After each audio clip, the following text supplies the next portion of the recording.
Echo Canyon.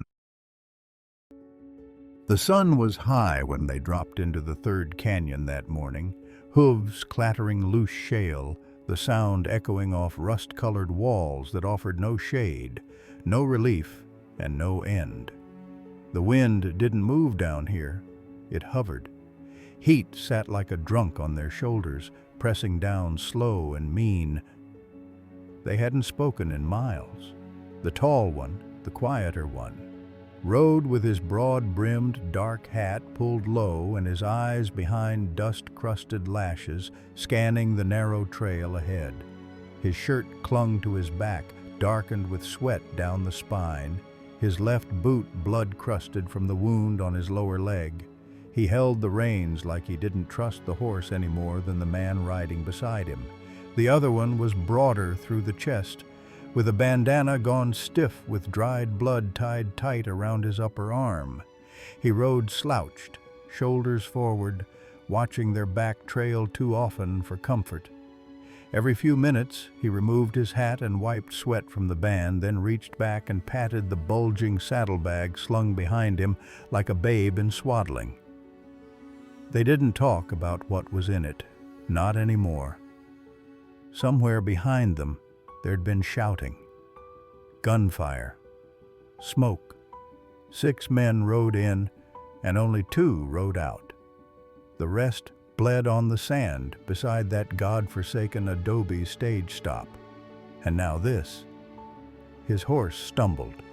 The tall man tugged back the reins and swung down, boots hitting dust with a dull thud. One more slip and they'd be walking. He stepped forward, pushing up his hat, hand to his brow. For a long minute he stood staring at a pale-barked cottonwood, its trunk notched by time, and one small blackened bullet hole. He blinked. His lips moved, but made no sound. Then, "We've been here already." The other man snorted. "You sure?" He didn't answer right away.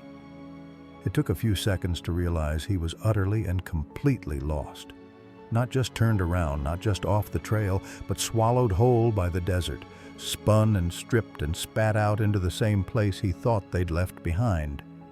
They made camp beneath a slant of stone that offered just enough shadow to crouch beneath after finding a small tank of water. A few gallons, maybe, enough to fill their canteens and water their weary mounts. The sun hadn't dropped yet, but neither man spoke of pushing on. They'd passed the same notch in the canyon wall twice, maybe 3 times. The tall one figured they'd been doubling back for over a day now. He didn't say it aloud, but the wind had missed a few hoofprints in the sand, and he was beginning to recognize their own. The horses stood lathered and trembling, ribs rising fast. The broad man's had a cut on the fetlock, caked black now, and the other had a look behind the eyes that said she'd lay down and never get up if they didn't find better water soon. The tall man reached into his saddlebag and pulled out a battered tin canteen. He sloshed it gently. Not much, maybe 2 inches left. He unscrewed the canteen cap with the kind of hands that didn't shake, even after days in the heat. Not calm, but controlled. He drank without looking at the other man, wiped his mouth with the back of his wrist, then tossed the canteen over. The broad one caught it and stared a beat too long, drank, then let some dribble down his throat and splash across his collarbone, soaking the filthy kerchief he wore like a badge. "You figure someone's still coming?" the tall man asked. Not casual, not urgent, just a query tossed into the heat. The broad man chewed on it.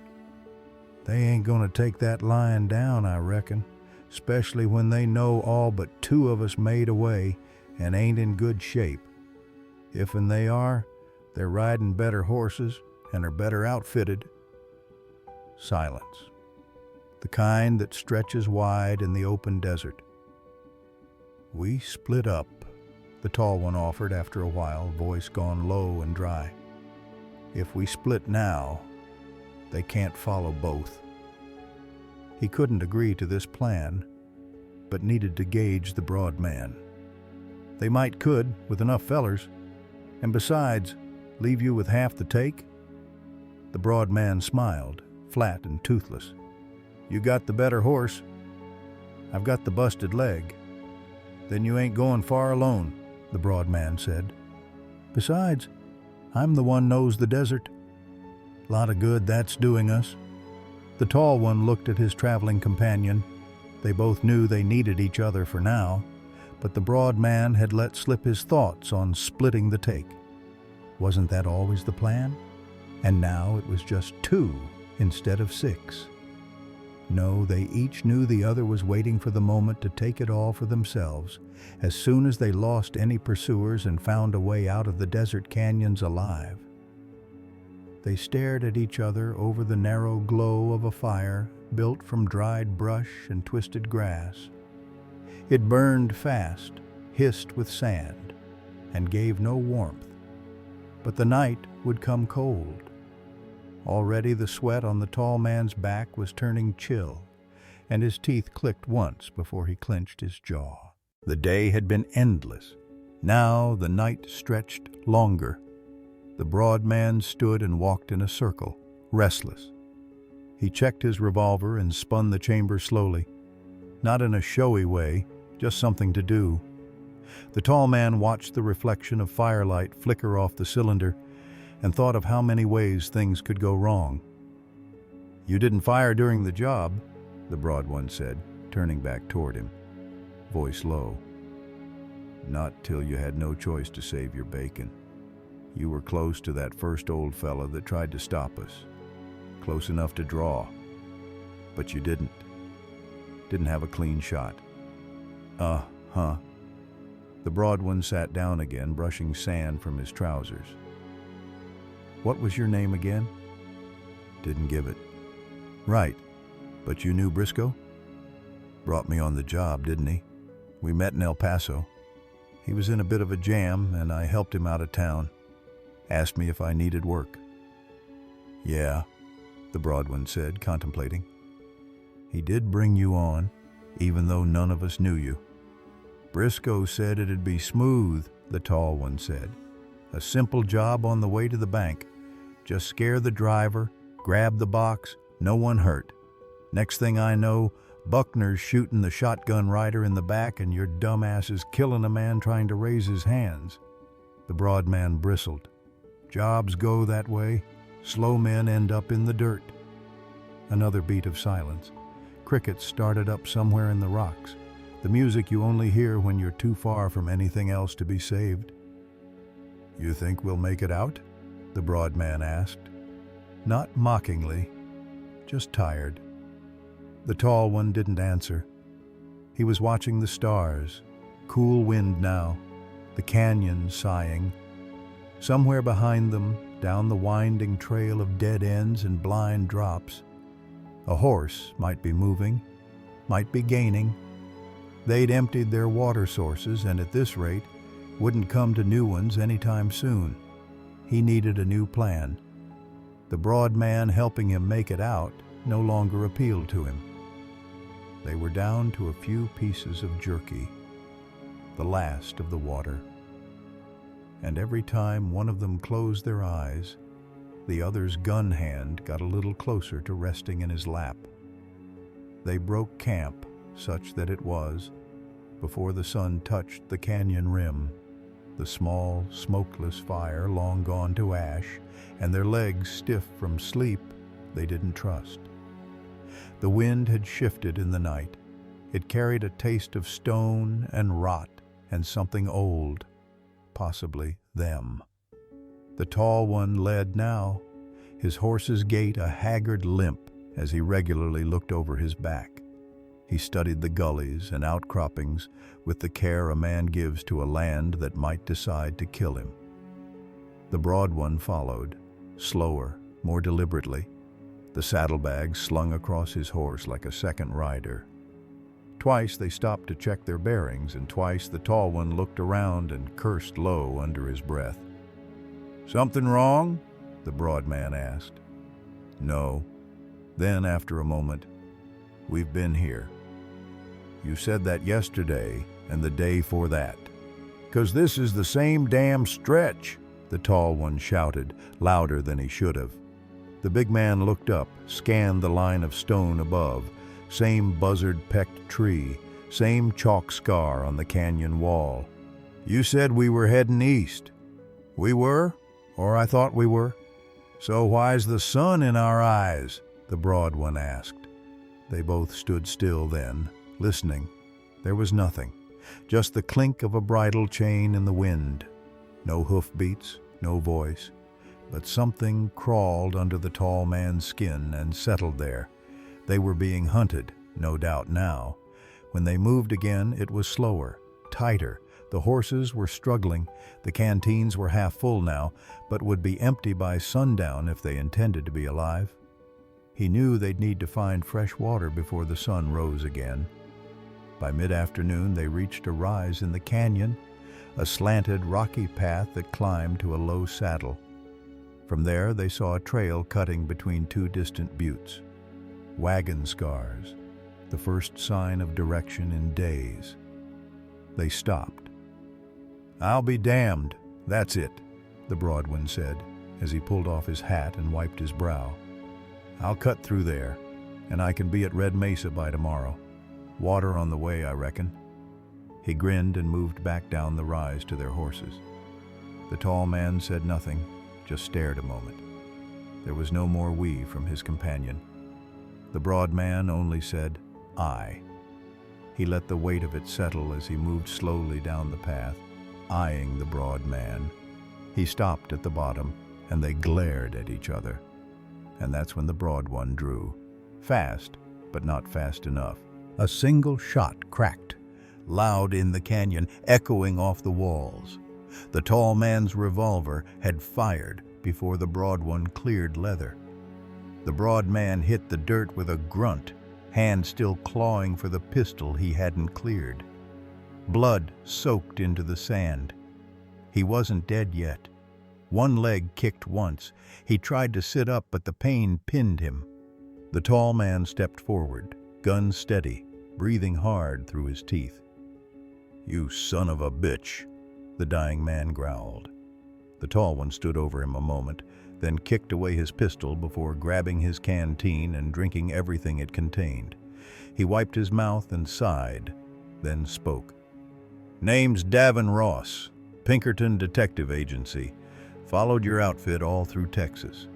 A blessing when I encountered Briscoe alone. I was supposed to bring you all in, or at least get some help doing so, but you fellas got too big for your britches and planned that stage job on short notice." The big man's face twisted. Confusion, rage, then laughter. He choked on it, coughed once, then went still. Ross stood there, gun still in hand, shoulders rising and falling. He let out a slow breath, the first in hours that wasn't clenched tight. Then a sound caught his ear, and he saw a few small rocks slide down the canyon wall. He looked to the ridge up above, the metal of his gun catching the sun as he raised his hand to shield it. A crack split the air. A rifle. A new echo. Ross dropped, shot clean through the chest. He hit the ground harder than the broad man had, kicked once, then didn't move. A man stood slowly on the ridge, dusty and alone. For a moment, he kept his rifle aimed at Ross before disappearing. He reappeared on horseback, and dust sifted from the ledge above as he made his descent. He came slowly, cautiously, the nose of his horse picking carefully along the slope. His pistol was out, resting against his thigh, hammer back. No hurry, no call out. The two men lay still in the sand. Swinging down carefully, the rider's boots crunched on the gravel. The heat had not abated, and he was glad he'd soon be out of the desert. He walked past the first body, the lean one in the trail-worn coat, with a quick glance, heading instead to the heavier man who lay face up, eyes half-lidded, jaw slack. The rider gave a low whistle. "Hell of a shot," he muttered. Didn't even clear his holster. He crouched, wiped a bit of blood from the man's cheek, and tugged a folded paper from his vest pocket. He unfolded the paper and lifted the dead man's head by his matted black hair. "Elias Boone," he said aloud. $500, dead or alive." He let his head fall back to the sand. "Dead it is." He turned and looked at the tall man's body. "Thanks, pard." This one had a look about him. Same trail grime and cracked lips as any other rider in the desert, but there was something different about him. His beard was neater than most of these desert bandit types. He looked like he took better care of himself. A coat, while filthy, that was too well made for an outlaw. The bounty hunter rifled through the man's pockets and saddlebag. Nothing of note, save for the gold coins. "So, who are you?" he asked the corpse. No answer came. "No paper on you, friend. Whatever you were, nobody's paying me for it." He stood, straightened his back, and looked over the scene again. 2 dead men, 2 saddlebags of coins. 1 wanted poster. "You boys had a good haul," he said. "Shame you didn't learn to share." He removed his hat and wiped sweat from his brow, then stuck it back on his head suddenly while he grinned. "Or maybe you did." He looked around and chuckled. "Guess one got away." He studied the 2 horses, one sway-backed and panting, the other tall and strong-eyed. Given the conditions, it was in good shape. He went to that one, took the reins, and led it over to Boone's corpse. "You'll do," he said, patting its neck. "You're hauling this poor soul and his share of the coins into Red Mesa." He slung Boone across the saddle, arms and legs dangling, and lashed him down. He then hoisted the other saddlebag onto his own horse, placing it underneath the one he already had, covering it as best he could. The weight made his horse shift, but he rubbed her neck and assured her it'd be worth it. He climbed aboard and clicked his tongue, the other horse following on a loose line. By the time he was descending the backside of the saddle, the buzzards had begun to circle behind him. The canyon held its heat. The canyon held its silence. The canyon held its secrets.